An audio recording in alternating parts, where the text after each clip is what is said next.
Oh, there it is. There's the bell. Ring it, lady. Ring it. But there you go. Bing, ding, ding, ding, ding, ding. I want to do this fast, folks, because I want to get right to my first guest. But before we do, just want to let you know, good day in the markets today. Very quiet, but steady day in the market. The Dow Jones up. I have 331 points right now. I got the NASDAQ up 98. There we go. Yeah, there it is. Gold off a little bit, but still holding strong. Oil up a touch. And Bitcoin was up to $104,000 per Bitcoin. So a lot of positive, a lot of green, and a lot of people celebrating. Again, 70% of our economy, 70% of people who work in America are employed by small businesses. 70% small businesses do well with a stronger market, stronger economy. All right, first guest coming to us straight from the White House, Special Assistant to the President and Principal Deputy Press Secretary, Harrison Fields joins us. Harrison, really good to have you. We'll get to the president's trip, and he's on his way back. Great, successful trip in the Middle East. But this one big, beautiful bill, it's ready to go. What's going to happen now? We can talk about some of the things. The tax cut, for me, is massive. You're going to see a 15% drop in middle-class taxes generally. Harrison, do you think you're going to get the votes you're going to need in the House side? And then let's talk a little about the Senate. Yeah, I'm confident that this bill is going to get through both chambers, but we all know the song, I'm Just a Bill, Schoolhouse Rock. There's a process involved, and it's not always pretty. I served on Capitol Hill. I understand that this gets muddy. We have some members, some grandstanders that would like to make perfect the enemy of good. But let me tell you, this is a pretty damn good bill. Tell you why. We've got historic tax cuts in this bill. Politico, not a friend of the president, came out with an assessment based off of a tax analysis that said lower to middle class Americans, the majority of Americans, are actually going to see massive tax cuts because of this bill. This is not a sellout, a sell-off for the millionaire, billionaire class. This is directly going to impact hard-working American families, a promise that this president made to them on the campaign trail that he's about to, a promise delivered that he's about to have once he's able to get this bill on his desk. It's going to take time. We are committed to working overtime, 24/7, working the Hill, working our allies to make sure this bill gets across the finish line. President Trump is committed to doing so. I think he'll have a bill on his desk in the very near future. Yeah, really good news. The way it was scored that was sent to us is if you make between $30,000 and $80,000 a year, there's a vast majority, many Americans fall into that category. You're going to save 15% of your taxes, up to $5,000 more of your own money to spend. Fantastic news. But this one I love because no tax on tips made it into this bill, which is super important to so many people. Yeah, there's no doubt about it. And again, I mentioned no promises made, promises kept. The president talked about it on the campaign trail. He went out to dinner, and there was a waitress in Las Vegas that said, "Sir, it would be great if my taxes weren't tipped." And he said, "That's a great idea." He turned that great idea from a waitress in Nevada into policy, and these Republicans on Capitol Hill are committed to making sure this goes through. This is no longer a controversial aspect. It was so good that Kamala Harris tried to steal it from President Trump on the campaign trail. We all remember that. This is a policy that will be done in this one big beautiful bill, as well as no tax on overtime. I think that when Trump came out with no tax on tips, brilliant idea. Like this is just going to nail Nevada. It's going to so many states that there are so many people, service industry people, who are going to love this. And then she tried to steal it. It was the beginning of the unraveling of Kamala Harris. We realized at that moment she had no idea what she was doing, and this was just one of the ways. AOC has, and the Dems have basically been saying, you guys are taking Medicaid away from old people. Take a listen to AOC, and I want you to respond to this, because clearly in this bill is not what she's claiming. But take a listen anyway. Who do you believe? The people who are trying to cut this, not, by the way, to cut from quote-unquote undeserving people to give to deserving people, but they are cutting these Medicaid care and these Medicaid dollars to pay for tax cuts for Elon Musk and billionaires. So this money isn't even going towards funding better care for people who are eligible. This money is going, and we are cutting money and health care from people and families who are suffering to pay for tax cuts for the rich. It is a crime happening in front of the American public right now. So, Harrison Fields, I'll give you that alley-oop. Just go ahead and jam it. Take it. Well, just settle the score. When AOC's mouth is moving, she is lying. You know it, I know it, the viewers know it. She is not to be taken seriously at all. In fact, what we're doing with Medicaid is we're making it so strong that the deserving people that need it, seniors, people that have fallen on hard times, children that need this critical resource in Medicaid, which is supposed to be a hand up, is going to be there for generations to come. If the Democrats had their way, this program will go insolvent in about 5 years. The Democrats want to lie to the American people, gaslight, that's all they're good at is gaslighting, to tell them that somehow these benefits are going to go away. From the White House lawn, I will tell you this president is committed to making sure that Medicaid is available for the people that need it in this country. Listen, I come from a household of generations that had to unfortunately rely on government assistance at one time in their life. These are people we understand that will need it one day. The president is committed to making sure those resources are there, but we need to strengthen the system. We need to look at the fraud of the system, and that's exactly what we're doing. Nothing more, nothing less. 1.4 million illegals will be taken off the system, which make the system a lot more solvent, a lot more healthy. The border wall under construction, that will be codified, so Democrats can't take away. Another great item in this bill. Let's get this thing passed. Get up to the senators and let them play around with it. But let's get it through. This is Trump's agenda. This is Trump right there. Middle East trip. I don't have a lot of time with you. I want to get to this. What a successful trip. I realized, I guess maybe after Saudi Arabia into Qatar, that Donald Trump is doing exactly the reason why I've been a supporter of Trump since 2015, before he ever started running. He is running this country like a business. And he's not running like a business. He's running it like a very successful business. To bring back $1.5 trillion or $2 trillion of economic activity to American businesses here blows anything away that I think he can possibly ever do. This is the greatest thing probably that is being understated by the Democrats, and certainly the American people aren't understanding how important this kind of leader is. Yeah, and the funny thing about it, you're starting to see even Democrats. Jim Hines of Connecticut came out and said this was actually a pretty darn successful trip, because the proof is in the pudding. We have trillions of dollars of investments coming back to the United States, economic partnerships, the likes of which we've never seen, and a president that could have easily went to Canada or the UK for his first visit. We love Canada, we love the UK, but he decided to go to the Middle East because he wants to do something new in a region that has just been neglected by so many. He's not in the business of nation building, but he wants to, through trade, through other mechanisms, use the economy, use economics, use green money, dinero, to bolster the economic partnerships and bolster a region that is ripe for revival. And this is exactly what he's doing. This is going to mean great news, not just for the United States, but for our critical ally Israel and for the globe, to have the Middle East roaring once again. This is exactly what President Trump's leadership was able to do, and how well received it was from every country. They don't invest in America. They don't do partnership with America Enterprise if they don't have faith in the president. They once again have faith in this commander-in-chief, in President Donald Trump. And I will never forget the first foreign trip that Barack Obama made. He went to Cairo, Egypt, and basically apologized for America, which was bad enough. I think it was his second trip. He went to the Middle East, and I'll never forget this. Barack Obama bowed to the oil sheiks in the Middle East, to the OPEC cartel. Bowed.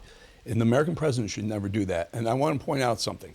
When you have an Obama who bows to Middle Eastern sheiks versus the Middle Eastern sheiks bowing to President Trump, and that was what we saw over and over again. Them beta mailing themselves in front of the commander-in-chief, the most powerful man in the world.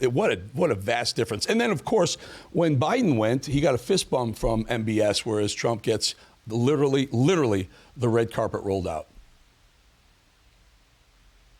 Yeah, there's no doubt about it. We have a leader back in the Oval Office. How refreshing, and one that is making sure that America is in the driver's seat, not just here at home, but also abroad. Well, we're going to see the fruit of all this labor is that you're going to see trillions of dollars of investment, American enterprise roaring once again. You've seen the jobs numbers. You've seen the inflation numbers. The world and the economy here in the United States is all behind Trumponomics. MAGAnomics is working. We're seeing historic investments, not just from this foreign visit, but we have almost $10 trillion in investment and commitments, and we haven't even hit 150 days here at the White House. Everyone is betting on Trump. The economy is going to be roaring. Look at the analytics, look at the data now, and then we're going to have tax cuts, continued deregulation.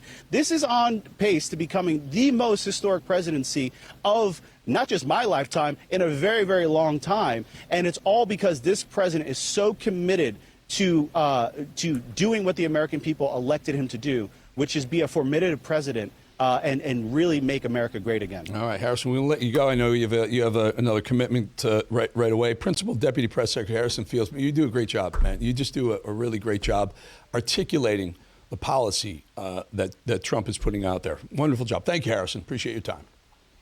Thank you, Eric. Thank you for having me. Happy Friday. You as well. I just want to remind you about my podcast, YouTube page, both updated daily. You can hear the show, tons of other content, but all week. And going forward, we are staying on the Diddy trial. Some of the most explosive testimony. They're actually naming names of some of the people that attended those freakouts. We got it covered.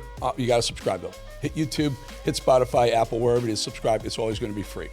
We'll be back 2.5 minutes.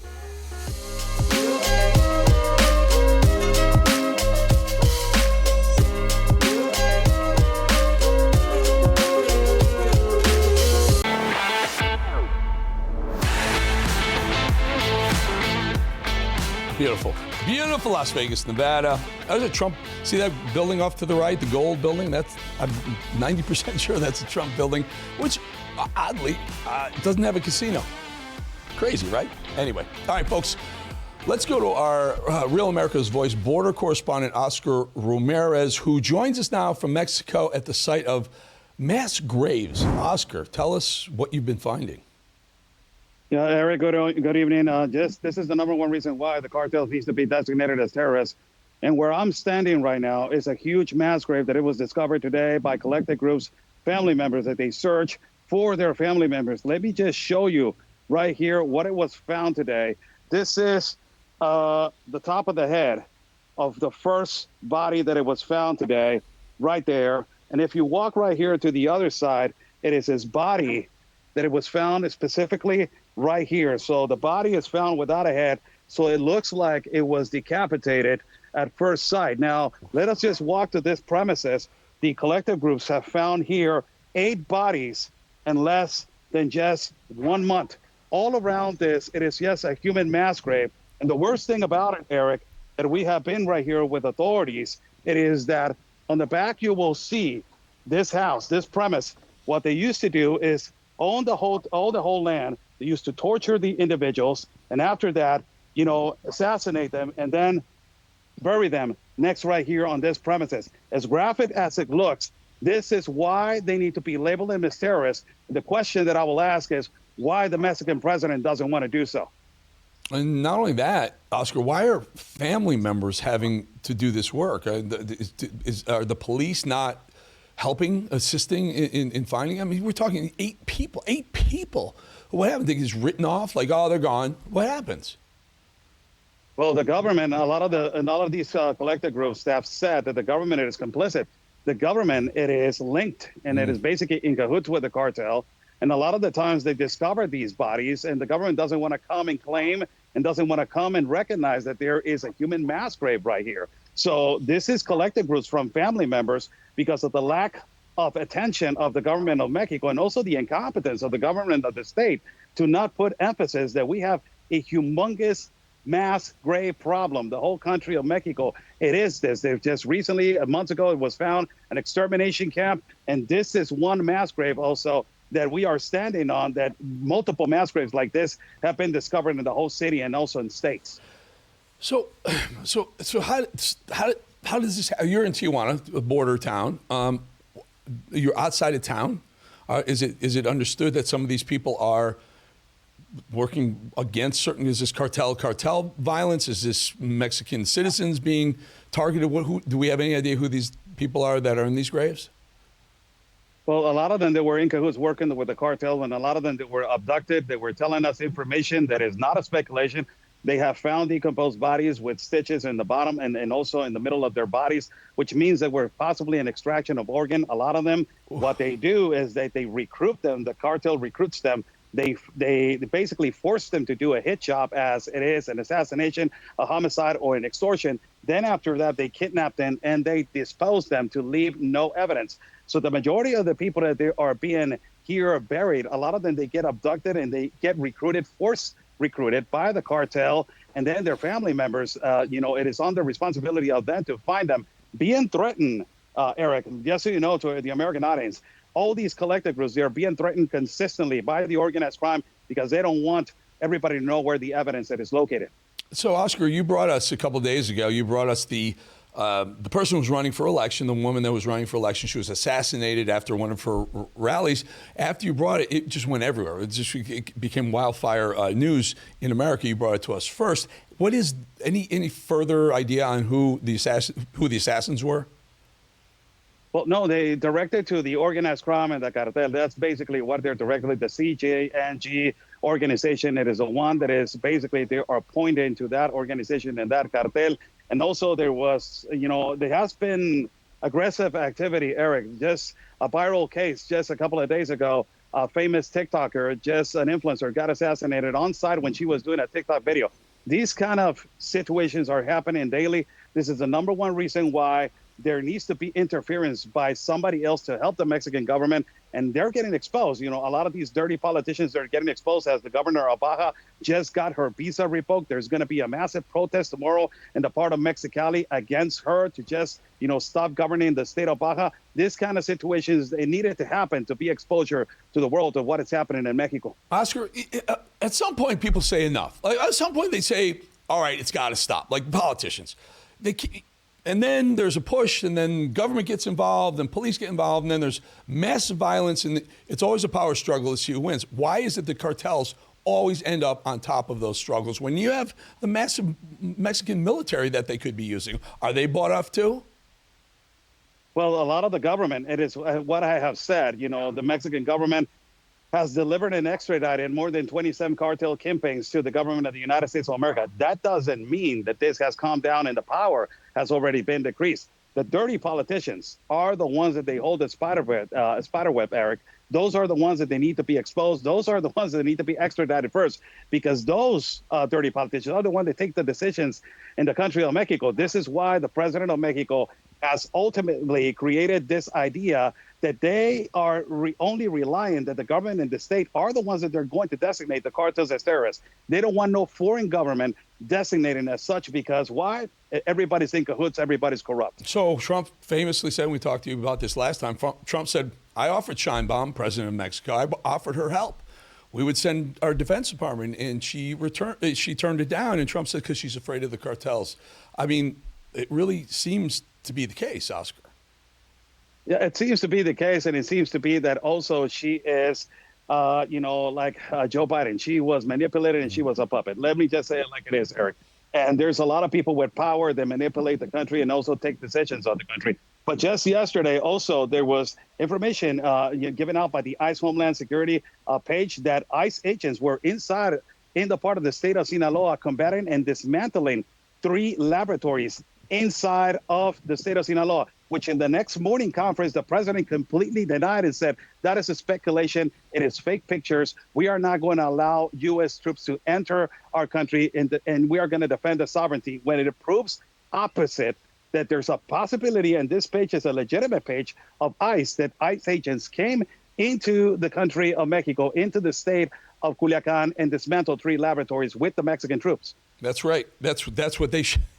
Really, there are so many that they could do. I mean, it's incredible. And the amount of drugs, now that it's shutting down, these guys are getting more violent because they're trying to figure out ways to make money and to get their product into the United States. It's going to cost them a lot more money. They don't like to lose money. Oscar, really good stuff. Appreciate you. And for the folks who are watching right now, we were coming to air 10 minutes before the show, and we hear Oscar's got a mass grave site. And Oscar gets up and running. He's got, my point is, Rav is bringing you Oscar Ramirez, some great reporting, Ben Bergquam, and on the minute, and we flipped the show on its ear to bring you this because that's a very, very important information. Oscar, your reports are always great. Thank you very much. Thank you so much, Eric. It's always an honor to be with you. Yes, sir. Okay, we shall be back 2.5 minutes from now.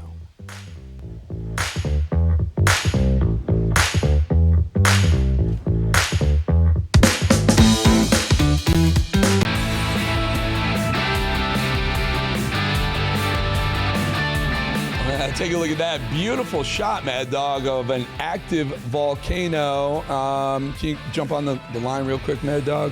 Yes, sir. So last week, I think I asked you about that San Francisco shot, and you said that there's a volcano outside San Francisco, so we better alert California. But this is an actual, real, live picture of a volcano. Can I get some good, maybe some, I don't know, volcano music?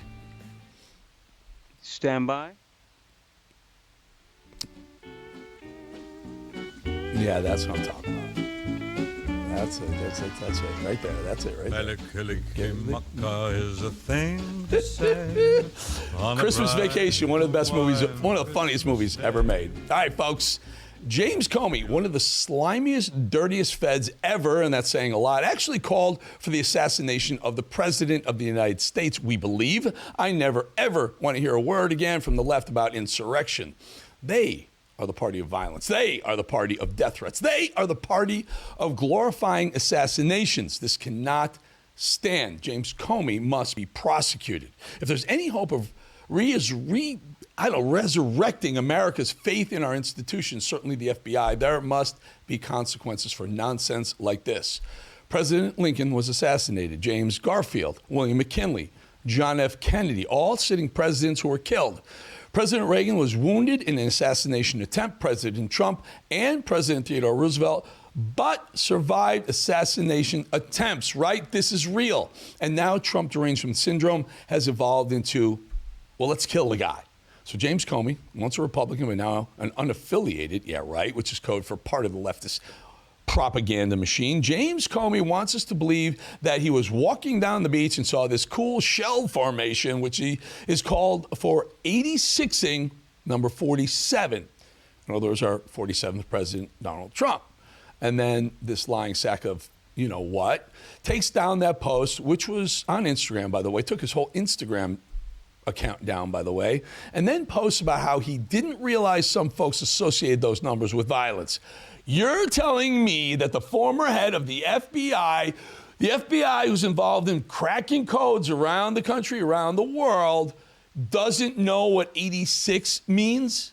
A lawyer who was once in the DOJ, former U.S. Attorney Comey, doesn't know what 86 means? Well, maybe we can educate you here at RAV. According to Cassell's Dictionary of Slang, to 86 also means to kill, to murder, to execute judicially, likely referring to the size of a standard grave being 2.5 feet wide by 8 feet long and 6 feet deep. Other slang dictionaries confirm this definition. The former head of the FBI calling for killing the commander-in-chief. Oh, and if you're ever confused about where CNN stands on calling for the assassination of the president, look no further than this insane headline, quoting CNN Politics. Former FBI Director James Comey takes down Instagram post after conservative uproar. Conservative uproar. Wow. Where's your uproar, CNN? Or is Jake Tapper just waiting patiently in the wings to write a book about it later to cash in on the leftist concerted and coordinated effort to murder the leader of the free world? Let us know when the Netflix movie comes out, Jakey. The conservative uproar, they said, needs to, I don't know, I guess this is what they're talking. This is how nuts they've gone. They're pointing the finger at only conservatives. Shouldn't everyone be in an uproar over the calling for the assassination of the president, sugarcoating it all today, folks. CNN did. This goes beyond politics. This is pure treason. This is anti-Americanism. The president of this country, that office is a sacred thing, no matter what side of the political aisle you fall on. For 4 years, we talked about how Joe Biden was a disaster for the country. We said he was clearly unfit for the job, sleeping all day, vacationing for a third of his presidency, yada, yada, yada. We called him out on the border, inflation, the trans issue, the grooming issue. But our leaders didn't call for his murder. Are you freaking kidding me? This is bad enough coming from the treasonous Comey. So a lot of people have suggested that there are a range of factors that would make it difficult to put the system has not been tested in this way. Do you agree with that it would be difficult or nearly impossible for the law enforcement institutions to put him in actual jail? No, they would just put him in a double wide somewhere out near the fence, out in the grass. And he would eat there, he'd shower there, he'd exercise there, he'd be away, as Danya Perry said, from general population, but it's obviously doable. Well, this is the same guy who had an obvious case to indict Hillary Clinton for blatant treason, but what did he do? He did abso-freaking-lutely nothing. Although there is evidence of potential violations of the statutes regarding the handling of classified information, our judgment is that no reasonable prosecutor would bring such a case. Prosecutors necessarily weigh a number of factors before deciding whether to bring charges. There are obvious considerations like the strength of the evidence, especially regarding intent. Responsible decisions also consider the context of a person's actions. I can't listen to this clown anymore. I can't listen to this clown. He goes on, but he chose not to prosecute Hillary Clinton for the same thing that they impeached Trump and then went after Trump with lawfare. Comey, this guy spends 13 minutes talking about how Hillary Clinton had over 30,000 emails on her private server, how those emails were then susceptible to outside bad actors, and how much of the keeping and sending of those classified emails by her and her staff were questionable. And then he tells the American people, nah, we're not going to charge her. And by the way, politics had no bearing on his decision whatsoever. James Comey is long due for a reckoning. Are you concerned that it may get a test unlike any other if Donald Trump is reelected? I mean, when you think about a second Trump administration, what do you think the implications would be for the FBI? Oh, serious, for the Justice Department and the FBI, because Trump is coming for those institutions. He knows their power, and I think he has regrets that he didn't work hard enough to corrupt them last time. So he's coming for them, and that's a danger for all Americans. Not for all Americans, he says. Not for all. James, just for you. This guy carried out the honeypot operation. The FBI is currently investigating this, by the way. The James Comey-led FBI launched a honeypot operations to spy on the 2016 Trump campaign with two of its female agents, aside from going to the FISA court and lying to the FISA court. They just want to spy on Trump. Remember when President Trump told us all this was happening? The biggest scandal was when they spied on my campaign. They spied on my campaign. Well, there's no real evidence of that. Of course there is. No. It's all over the place. Leslie, Sir, they spied on my campaign and they got caught. Can I say something? You know, this is 60 Minutes, and we can't put on things we can't verify. You won't put it on because it's bad for Biden. Little anecdote here. I did an interview. That was right before the 2020 election. I did an interview with Trump, a full hour with Trump at the town hall right after that interview, that 60 Minutes interview. And Trump was livid. He was lit up. He was so mad because he knew he was right. And Leslie Stahl's right there lied to the American people via CBS, via the 60 Minutes brand, and told people there's no evidence of that when there was evidence. Trump knew it. We all knew it. Oh, and by the way, here's Comey's hand in one of the worst, most egregious, most despicable, most heinous crimes in U.S. history was and is the Trump-Russia collusion hoax. Yet not a single person has ever been punished for that crime.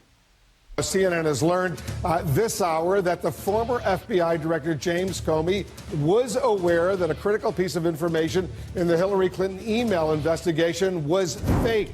And now, Comey's calling for President Trump's assassination. Wait, I get it. James Comey has a book released to promote, and he thought some good PR would be, I don't know, let's call for the murder of the president. Folks, this is the party that glorified Luigi Mangioni's murder. Alleged terrorists and terrorist supporters, they love gangbangers who abuse their wives. They adore those. The party of violence, well, it's the Democrats. It's real. And what's this? Gretchen Whitmer. Oh, Gretchen Whitmer. Remember her? Governor of Michigan. Oh, see that? 86-45 behind her. Why is that relevant? Because this is the woman who is supposedly a victim of a kidnapping plot, thinks it's cute to call for the assassination of the president, because 45 was Trump's first presidential number. This is supposed to be the party of peace and love. Do we wait until he's Hitler? At what point do you say, nip it in the bud? That's what I say. Nip it in the bud. Nip it in the bud? They're speaking code now. Sounds an awful lot like marching order, James Carville. This is the party of violence. They're not just un-American, folks. They want violence, and they're glorifying murder, no matter what they say to cover their tracks after calling for violence against government officials. So, I mean, in terms of a personal threat of violence, no, that's crazy. Except it's not crazy. It's in line with a party that consistently calls for violence. We'll be back in 2.5 minutes.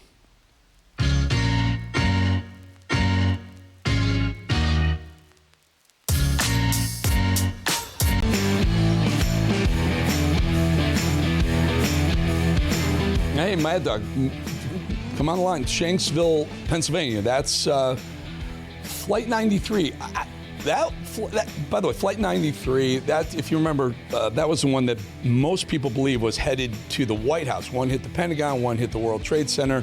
One of the terrorists they believe they were going to try and bring that plane and take down the White House. And the guy named Todd Beamer, who was known for the phrase, "Let's roll," got a group of passengers, realized what was happening. They were seeing it happening on their phones, and they busted into the cockpit and took Flight 93 down before it could killing themselves, knowing they were going to kill themselves to save whomever they were going to save. Like, they thought it was going to be another building and kill thousands of more people, and it's just horrible. And that's the memorial in Shanksville, I believe, Pennsylvania. I believe that's where the plane dove into the cornfield there. All right, folks, have the Democrats finally decided to admit their defeat? All of the lawfare during the campaign season did nothing but get Trump even more popular. It probably even got him elected. The Democrats know they never had a case, and they also now know that their pointless efforts helped put wind under the sail and the wings of Trump's presidential bid. Fast forward to the president. Democrats have nothing left, no control, no old Joe or Kamala Harris. They literally have nothing and no one to blame but themselves. One of the stories, one of these sorry Dems went on CNN, basically admitted that the Democrats' lawfare backfired. Scott Jennings caught this and slipped in real time, exposed the left for everything that they are. I'm going to agree with you that Democrats cannot only be the party of resistance. We cannot, we resisted so hard between 2017 and 2024. We impeached the guy, we prosecuted him, convicted him of 34 felony counts, and guess what? He still got elected. So I don't know how much harder we can resist now. Are you admitting that that the case against Trump in New York was part of the organized Democratic Party resistance? It was a Democratic prosecutor, and at the time, I said I thought it was unwise. I went on Fox News and said there were Democrats who said this at the time. There were a lot. Just to be clear, everybody who now touts the 34 felonies, take it from Liz. This was not a real case. This was a plot to upend the presidential campaign, which backfired. I just think it was a boneheaded move by Alvin Bragg. Scott Jennings doing a great job over at CNN. Democrats have come up with their new party-wide slogan of the week. Looking forward is now the mantra on the left, because why bother looking back when all you can see is corruption, losses, getting smoked in elections? Well, here's Team U Obama, Hakeem Jeffries, trying out the new lingo. Given the new allegations in Jake Tapper's book, do you have any concerns with President Biden's age or decline, and was there a cover-up by the Democratic Party? We're not looking backward. We're going to continue to look forward. Certainly, I think President Biden made the decision not to seek re-election. It's a decision that House Democrats strongly support. I see. Looking forward. Not going to look back. You guys lied and everything. We're not going to look back at that anymore. Let's just look forward. Where it seems to have gotten out about looking forward, because now all of the Dems seem to be saying it. The same Democrats who pretend to be experts on just about everything have been facing plenty of heat this week about old Joe Biden and the final months of the Biden presidency. Several top Democrats were asked if they really thought old Joe was, mentally and physically fit to run again. And suddenly, their seemingly infinite intelligence has met its match. Listen to all of these Democrats who are all involved in shielding Biden from the world, lie through their teeth about what they've known all along. Said in June of last year, in my meetings with President Biden, I found him to be in command and impressive in wielding influence to make progress on key priorities. But in that same month, Biden apparently did not even recognize George Clooney at a fundraiser. Were you being straight with the American public? Look, we're just looking forward. Would the party have been better off if he had just not run for re-election? Maybe. And, right now, with the benefit of hindsight, I think most people would agree that that's the case. Look, all this stuff about his health or, commentary that people are making in books, frankly, that's very backward looking. Was he capable to run again? I have no idea. I don't have a medical degree. I don't have a medical degree. That was what Jim Clyburn said. Let's not forget Jen Psaki saying, I'm not a doctor. What BS, folks? What BS? All right, the protesters and hecklers won't seem to leave tampon Timmy Waltz alone lately. Hard to feel bad for this guy. He does this entirely to himself by ruining his state and then trying to go national with his radicalism. Here's tampon Timmy getting a little bit more of what he deserves. Here, almost without doubt, to have to relook at our budget because of the impact that those cuts will make. We made the decision amongst leaders is we are in our lane with our budget, managing what we manage based on our revenues and our expenditures and balancing out for those out years. The federal government is, the 800-pound gorilla in the room. If they make these decisions on healthcare, on transportation, on other things, it will impact us in a profound way. Is he getting a hint? You think he's getting a hint? Maybe? I mean, because he's really talking about a lot of national things, like he wants to be freaking president or something. Takes a lot to bring a tear to Rashida Tlaib's eyes, unless, of course, she's trying to drive home a point. Then she broke out the alligator tears in Congress. Watch this mess. I pray that the ongoing Nakba against the Palestinians will end.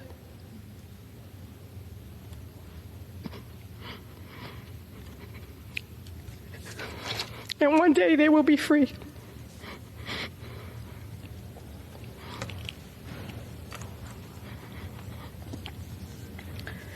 Mr. Speaker, I want to talk about something that's happening right here in our backyard in regards to the Congressional Mama's Caucus, though. Let my people go. Moses, Moses, Moses. What acting by Rashida Tlaib. Stop it. Chucky Schumer just submitted one of the strangest arguments against Trump that we've probably ever heard. Schumer thinks that Trump is a dictator because he isn't on board with offshore wind energy. Yep, you heard me right. Listen to the, has he lost it? Maybe Chucky's lost it. Donald Trump hates offshore wind. He hates offshore wind because supposedly years ago they built a wind farm off the coast of his Scotland golf course. He fought to kill it, he lost. So now he's taking it out on all offshore wind to the detriment of the American energy needs. In a way that is it's like a dictatorship. Okay, Chuck. You know who else hates wind? Your staff. They say you break wind all the time. Sonny Hostin just called the USA misogynistic. Why? Because we passed up on those wonderful candidates of theirs, Hillary Clinton and then Kamala Harris. Two miserable presidential choices, and by the way, miserable people. Listen. Husband against Hillary Clinton. And the bottom They did all line those is things. This country is a Yes. misogynistic country, and this country is a country that, out of all of the first world countries, hasn't been able to elect a female president. So That's just factual. Okay, listen. Yeah, I accept that Hillary was a horrible candidate, and she called us a basket of deplorables and lost. And then Kamala was really never very smart. She was never very, very smart. She was never a viable candidate. She couldn't tell you what inflation was. She couldn't tell you anything, really. And then, by the way, when she stole the idea of no tax on tips and pretended it was hers, I believe that was the beginning of the unraveling of Kamala Harris. And that's what I love. The boss.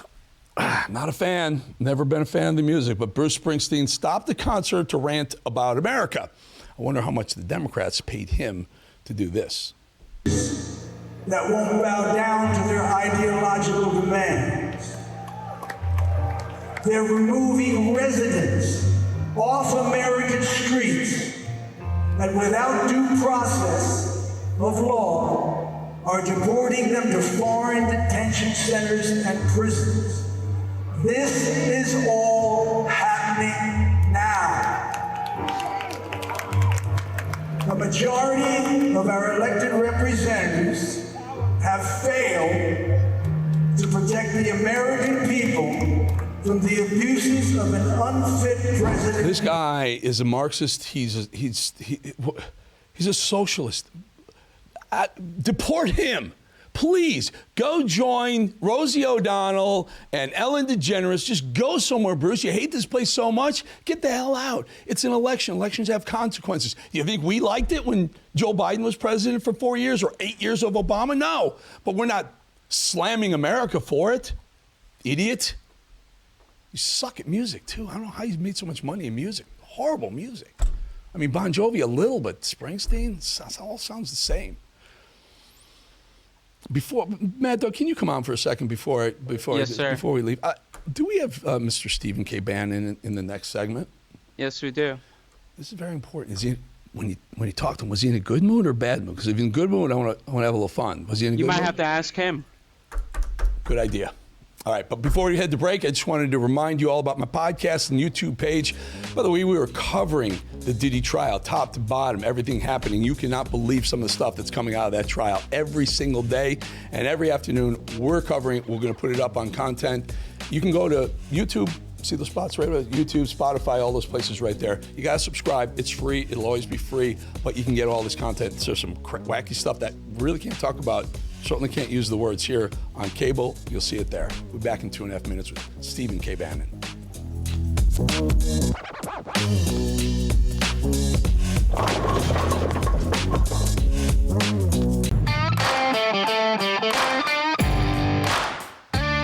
Oh, look at that. People, this is live? People are jumping off those rocks. Mad Dog? This is live. Live in the grill, Jamaica. I've never been there, but it looks like a lot of fun. All right, jump off rocks into the water. Sounds like fun. All right, you know what time it is, right? You know what time, my favorite time of the day. It's Stephen K. Bannon time. Steve, how you doing today, my friend? I'm doing great. I'm with Eric Bolling doing a handover, so it's got to be a good day, right? Stephen, it's Friday. We like to have fun, and so I asked Mad Dog if Steve was in a good mood before when he was checking you in, and he said you better ask him yourself. So you in a good mood? You want to have a little fun? You got a minute to have some fun with us? I'm always in a good mood. I just love to have some fun on Friday, Steve. So here you have to pay a little attention to this. You have to maybe even put your glasses on because you have to look at the return, the monitor. And I remember in your studio, it's off to the side. But so pay attention here. So we have a thing. Well, let's play the stinger first. Go ahead, Mad Dog. It's time to play Date, Debate, Deport.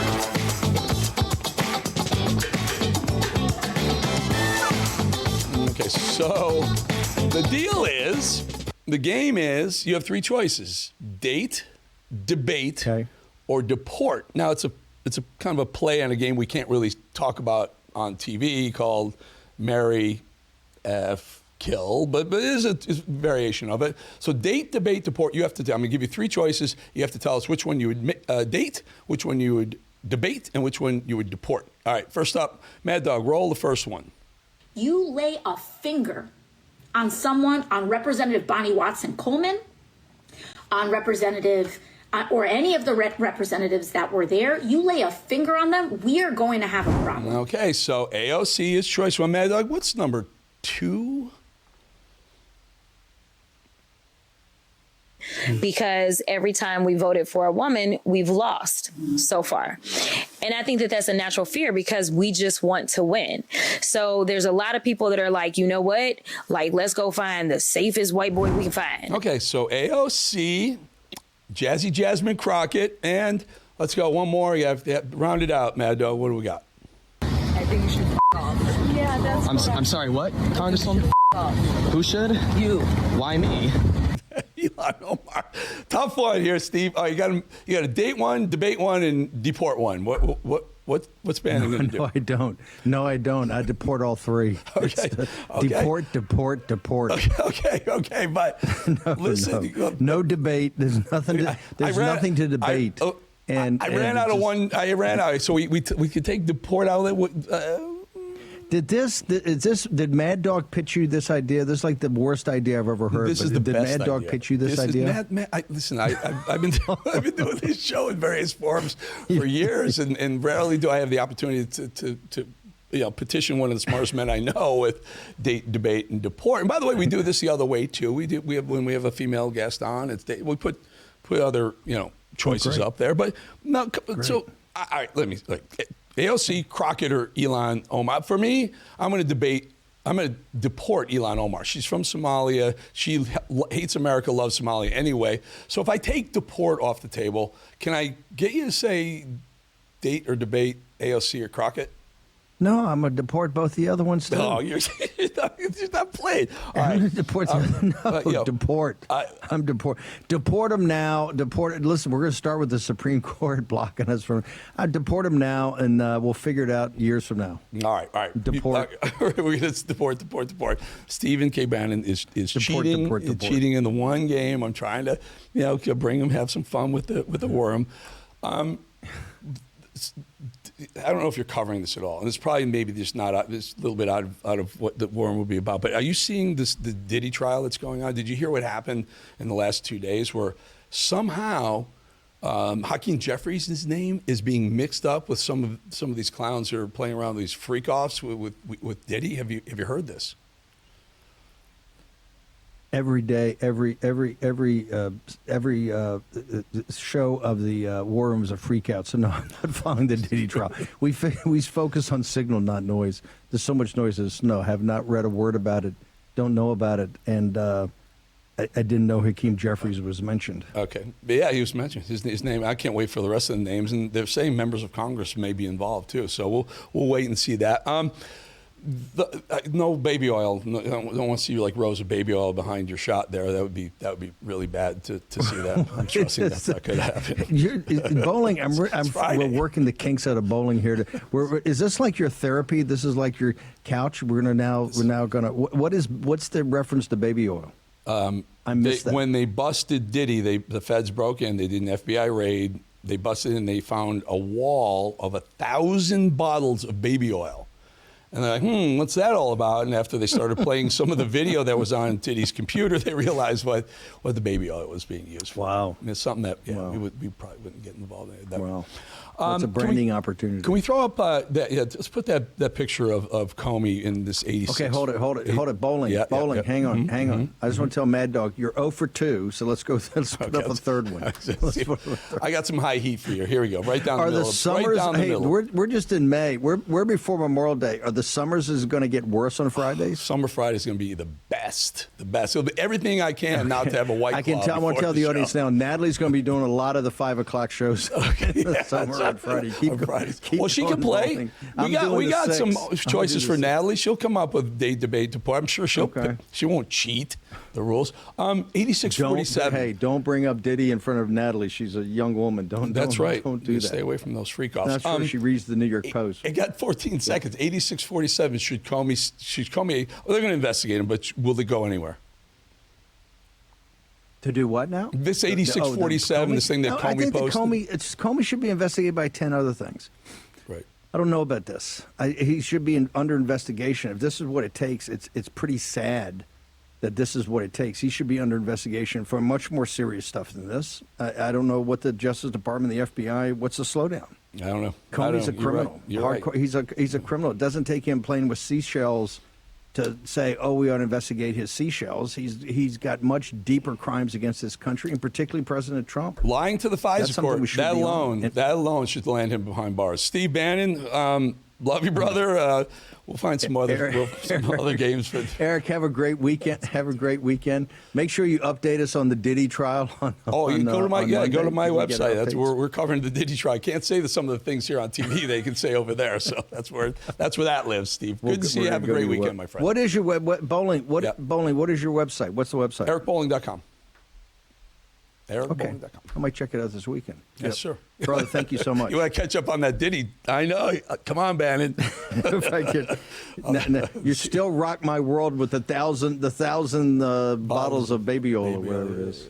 My world is rocked. The visual will never leave you. Deport. Mad Dog, just write this down. Deport.